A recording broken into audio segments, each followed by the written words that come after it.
Good morning. Today I wanted to share some thoughts about freelancers. Now, I started using freelancers in, I think it's about 2019. And, oops, sorry, one second. And the first freelance I used was Neil Litherland, and he wrote the setting material uh, for my Wild West games. And so Devil's Staircase Wild West, you know, this is a card-based RPG. So you have like a poker hand, and you use them. So rather than rolling dice, you play the cards from your hands. So you kind of have an idea of where you're holding a good hand, you're going to get good rolls. But of course, you at some point you're going to have to play those twos and threes. If you burn through all your sort of 10 queen jack ace stuff quickly, you're going to be left with a very poor hand. So there's a little bit of strategy in how you play your hand. So yeah, so that was a card based RPG. I reused the same setting material in my 3 deep Wild West supplement, because 3 deep is a generic setting free RPG. And the intention was always to then build genre-based books, so you could use the generic rules with the genre that you enjoy, put the two together, and you go from there. And I've thought, well, this works for GURPS, so why not follow that model? So yeah, I reused it. Now I used a freelancer because I didn't feel qualified to write a Wild West history. And so I just talked to Neil and told him what I wanted and what sort of things wanted to include. He wrote all the setting material, then I inserted all the game mechanics, and that was absolutely fine. Um, that worked for me. I then used another freelancer to write an adventure, and this one worked. Oh, yeah. Oh, and with Neil had an idea. He had a word rate, and I was prepared to. The numbers worked for me, and the numbers worked for him, so that was absolutely fine. It's nowhere near the word rates you see around at the moment of sort of 10 cents a word. It, back when I had this, so this was early 2019. Um, Probably might even have been late 2018. The word rates were much lower then. Um, but you see, the numbers worked for him, they worked for me, where it was all good. Um, I had an adventure written, and uh, not by Neil, by somebody else. And I did a basic calculation then of I worked out what I wanted, how long I wanted it to be. I put out a tender and said, look, who wants to write this? Here's the outline of the adventure. They wrote it. I then had to go and edit it and insert the game mechanics and the creature stats and everything, and publish that.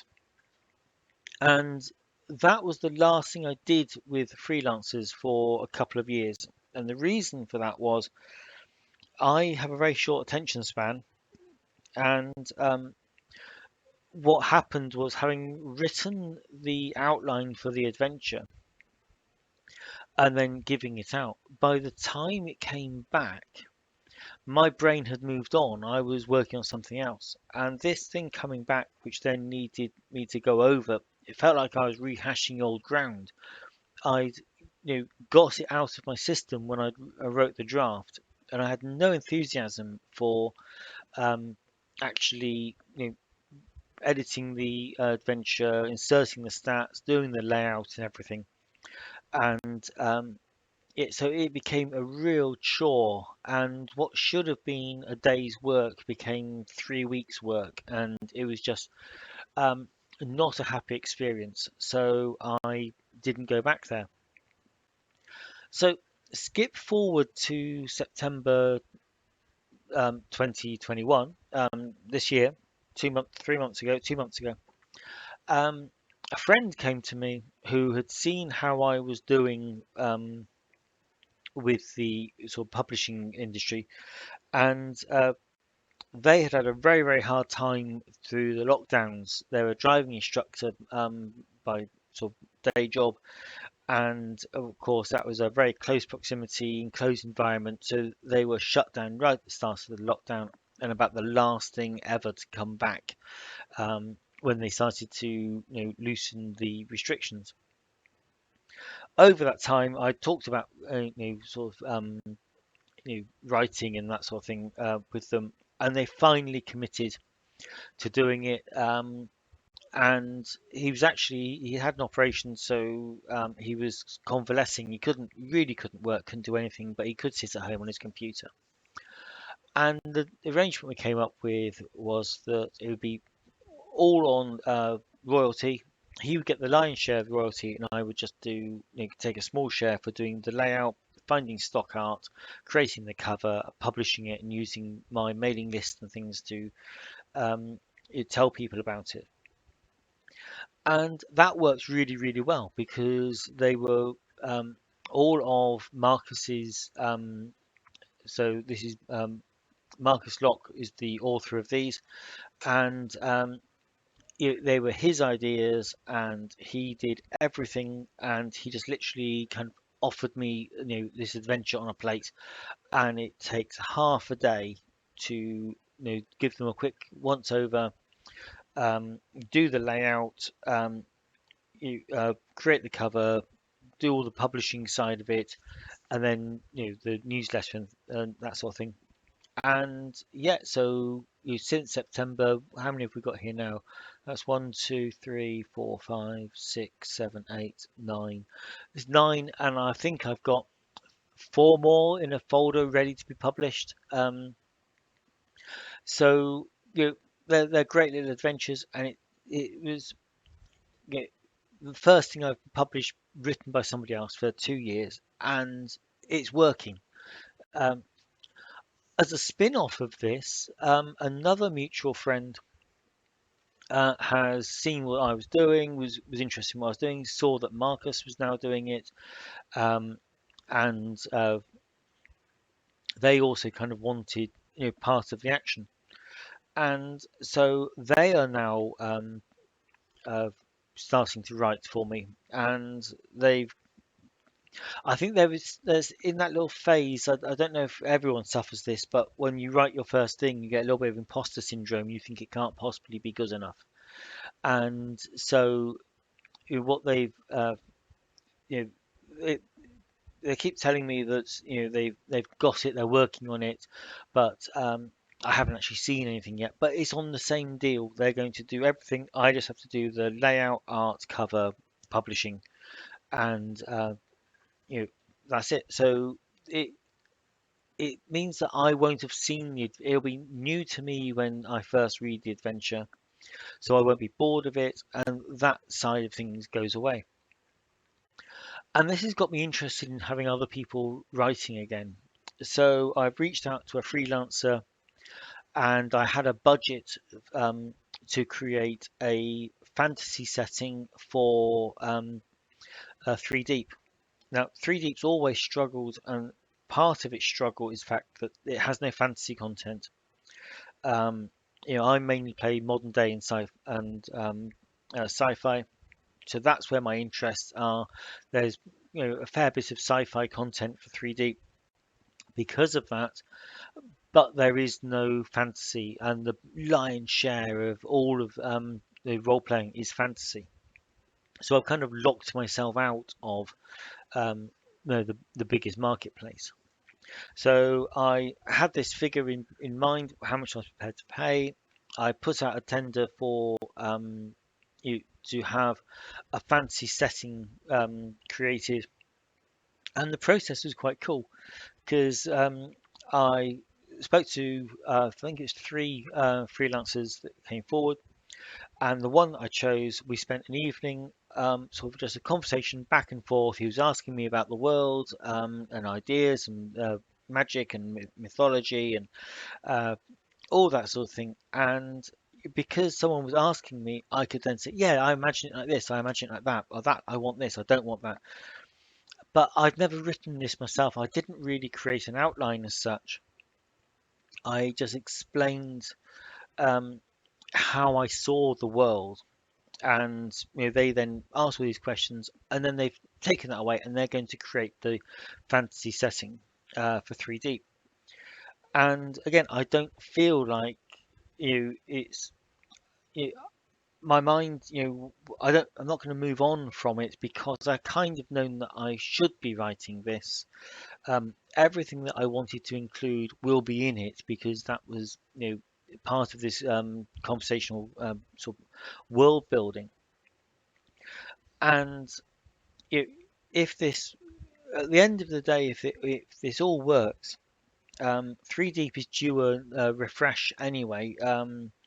Yeah, it needs another editing pass. I think it needs newer art. It looks quite dated. So I was going to do that this year anyway. So I'll probably do it next year. Uh, so it has given me the impetus to refresh the 3 Deep core rules, uh, and I'll have the fancy setting for it.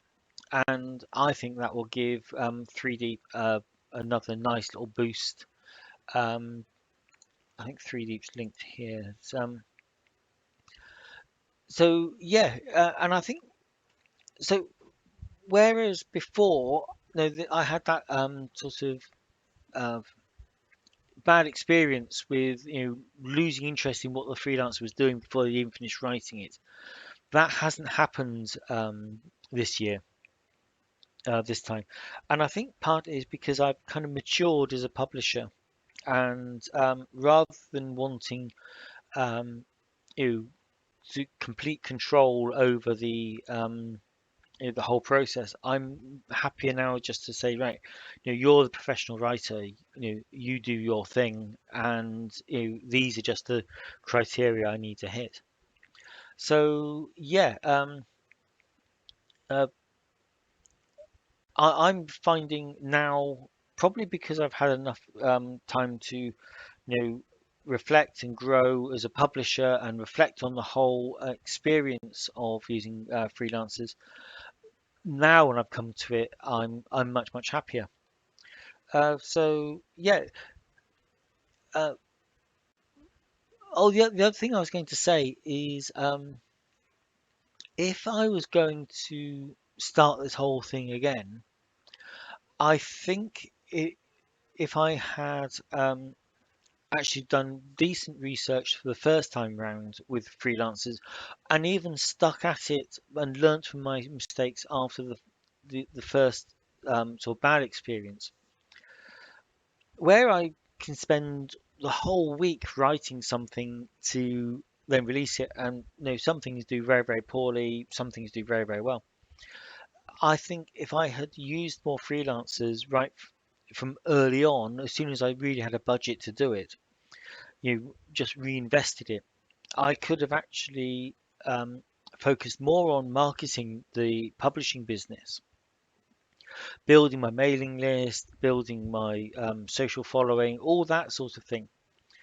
Um, Rather than spending all my time writing and creating and putting out a book a week to keep myself on the front page of DriveThru, I could have actually had built a stronger foundation for the whole business. And then if I'd had a stronger marketing platform, everything that the freelancers were creating would have sold more because they would have been better marketed. Um, so it would have been a completely different business that I would have ended up with, but I imagine it would have been a stronger business with a stronger foundation.